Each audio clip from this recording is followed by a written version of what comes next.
All right, folks, so if you don't like change, you will hate the extinction. So in today's video, I would like to talk to you about realtors, about the real estate that will not recoup itself. It will not bounce back like everybody's hoping in 2025, 2026, how most of the jobs will be replaced, including your... But what I have seen, it's like, like they're doing all this advertising now on Instagram, walking their dog, talking about their garden, showing off their pool.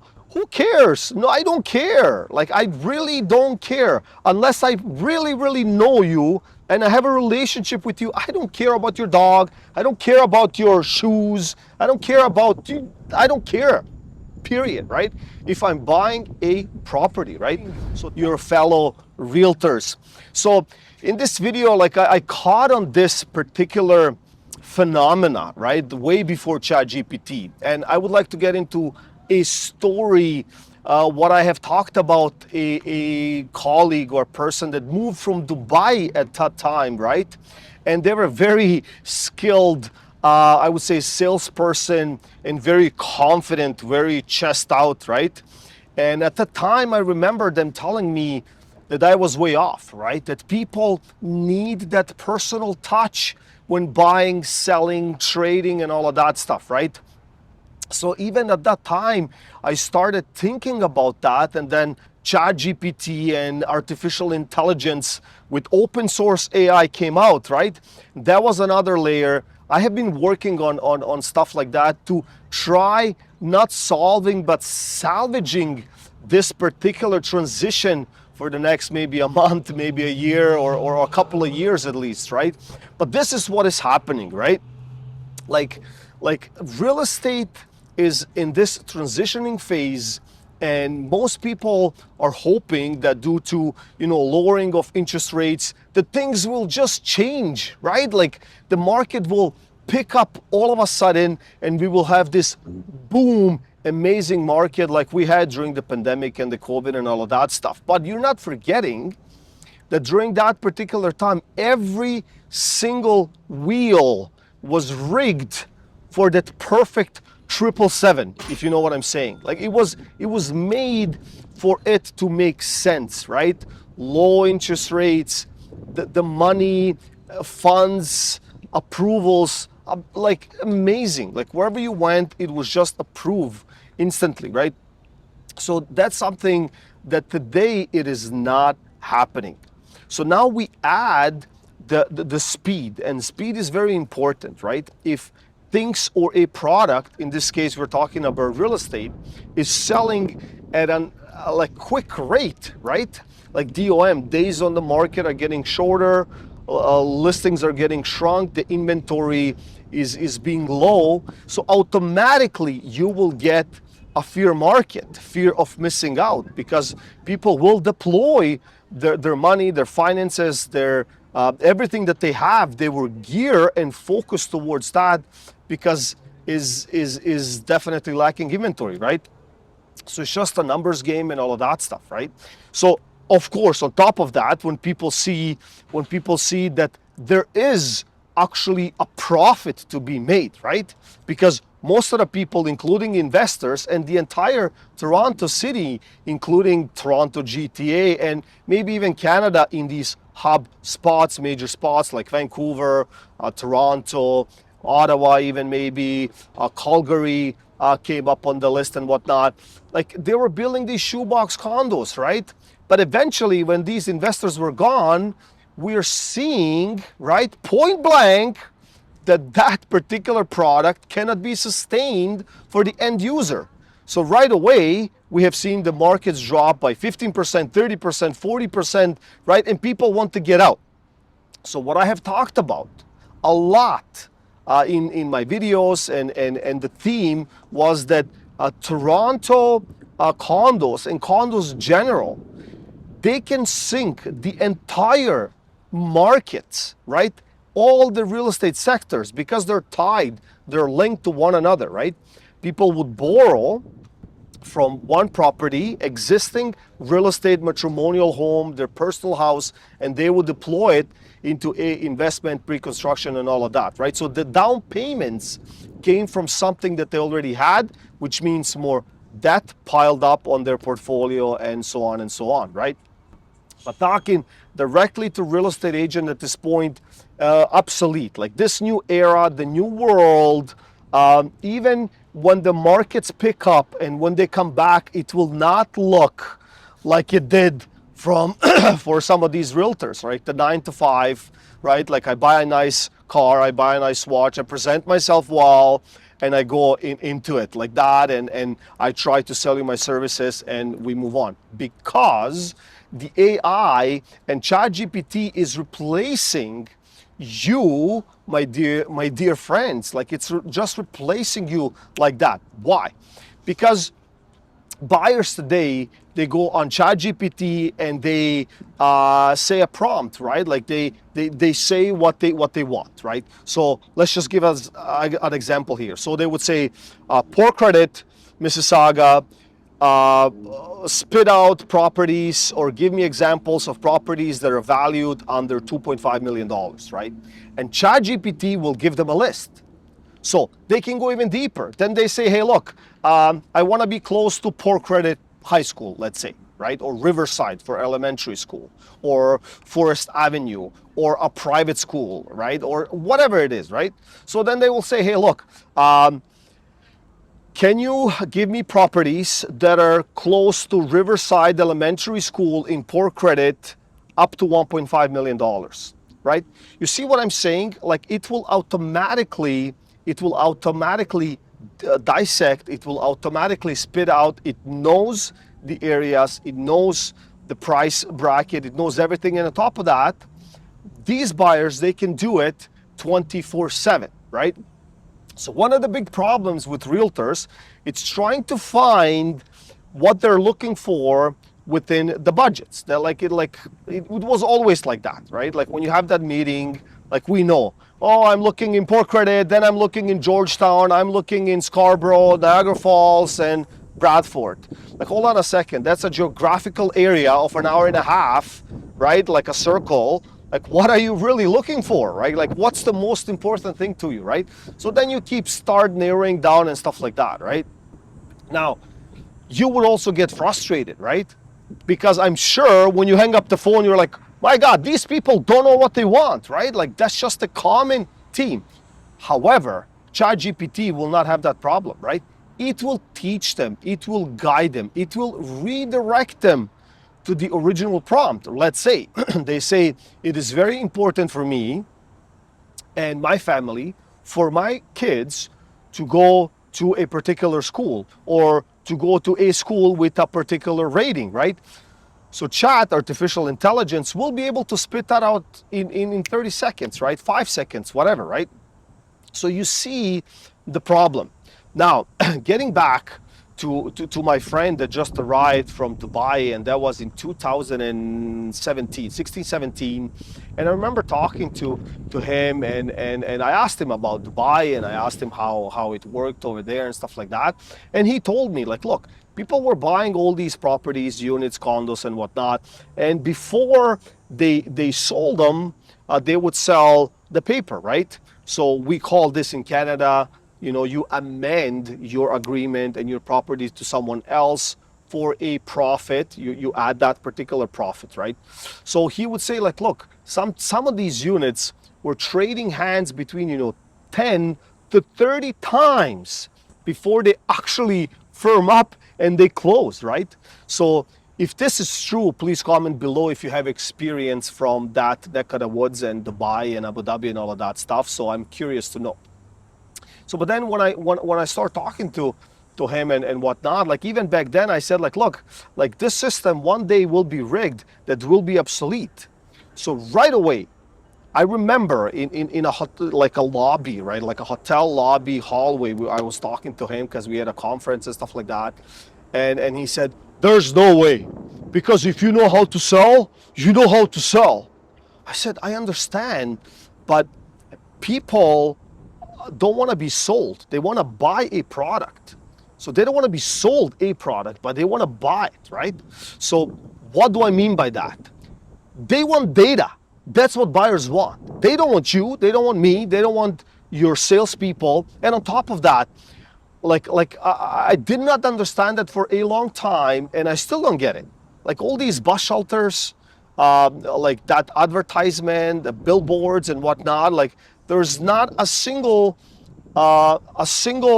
itch for me to call this person. Like they're marketing and advertising their face, maybe their look, their suit, their dress, their shoes, right? And even lately, like on social media, I know one colleagues that have been in it for a long time, very professional, right? Pain in the butt to deal with because they're so stuck in the 80s and 90s or whatever, right? But fine, like you got to do what you got to do. We all adapt, I guess, right? But what I have seen, like it's like, like they're doing all this advertising now on Instagram, walking their dog, talking about their garden, showing off their pool. Who cares? No, I don't care. Like I really don't care unless I really, really know you and I have a relationship with you. I don't care about your dog. I don't care about your shoes. I don't care about you. I don't care. Period, right? If I'm buying a property, right? So that's that disconnect that people that are stuck, literally, like they're stuck, like from even 5 years ago, they don't get it, right? Because they're like, oh, people like me. Okay, great. I'm glad that people like you and even love you, but they don't care about you. If they can save, that 5% on $1 million is $50,000 by talking into a microphone and having that information, then my friend, you're obsolete. Go walk your dog in your beautiful shoes and smell your beautiful garden. That's it, right? Like these people will be happy, right, for you to do that. Now, like everything else is changing, right? Like if we are looking at the trajectory, right, in the United States, it's already started, right? And that was that debate. Like these professional realtors that would gain the mass, right, is you would gain listings because that's how you survive in this business, right?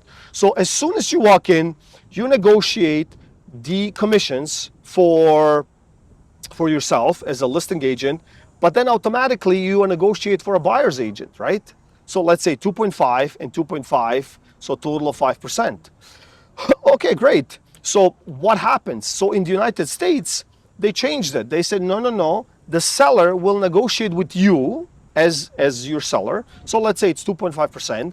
But then the buyer that's coming in with a client has to negotiate real time, real data, real contract at that particular time. So I can come in and say, hey, look, I'm a buyer agent and I have a buyer with me.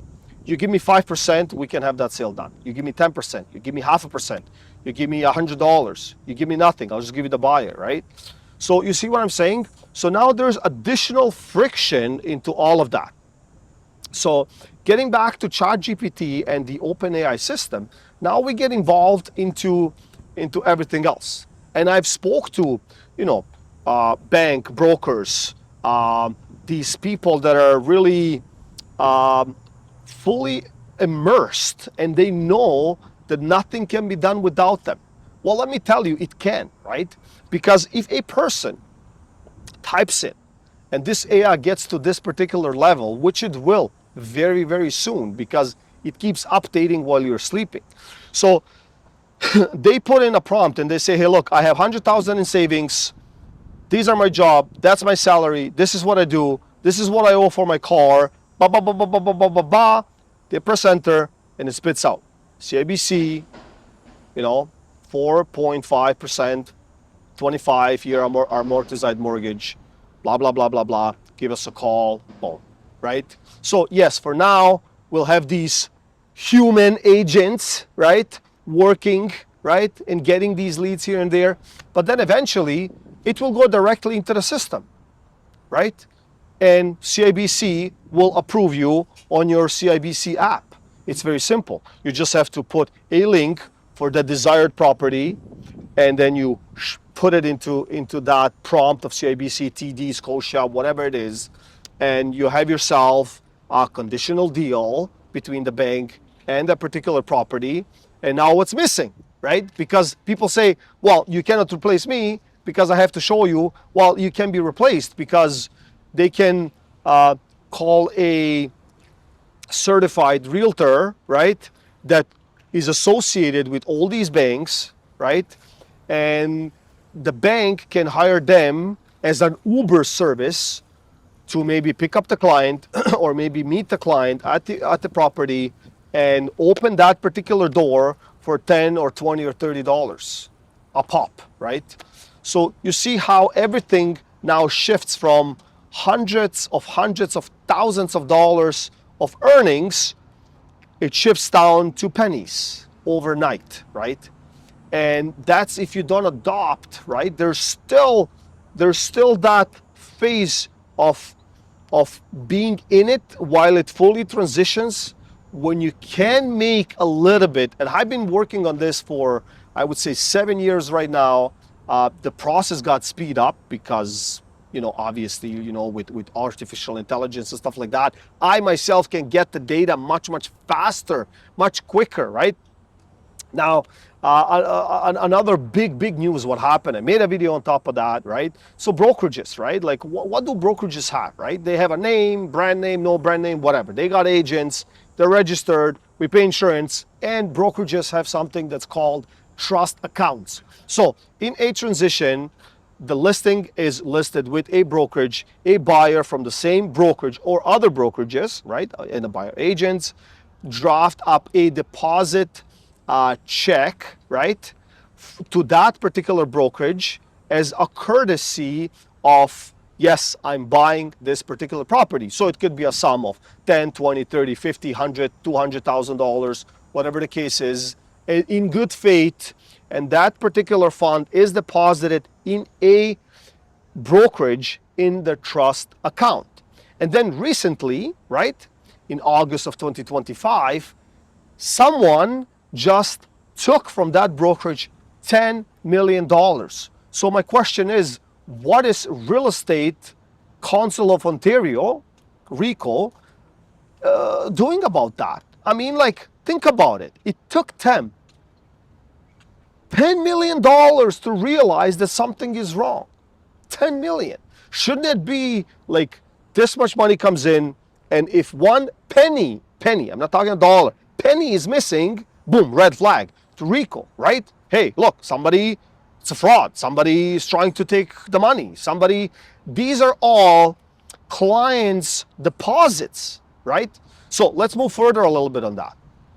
So what happens if there's no money in that account anymore? Trust accounts for all these buyers, right? Now it's a ripple effect, huge ripple effect. How? So the insurance will pay $200,000 per individual, up to $4 million total. So we know it's 10 million. So there's a deficit of 60%. Now they're claiming they found the extra 2 million. I don't know. It's not like somebody lost it in a forest and then they found whatever. I don't know much details, but this is what I'm saying. So the ripple effect right now is like, oh my gosh, I cannot close. These people are closing in 2 weeks, 1 week, 1 month, whatever, right? So what is the bank gonna say? Well, we don't care. Like we need our deposit to be a certain amount because that's how you were approved based on an X number. So now you will see a ripple effect. And let's say there's 500 transactions, 1,000 transactions. That is literally times 5 because that person that sold to this buyer, they cannot close.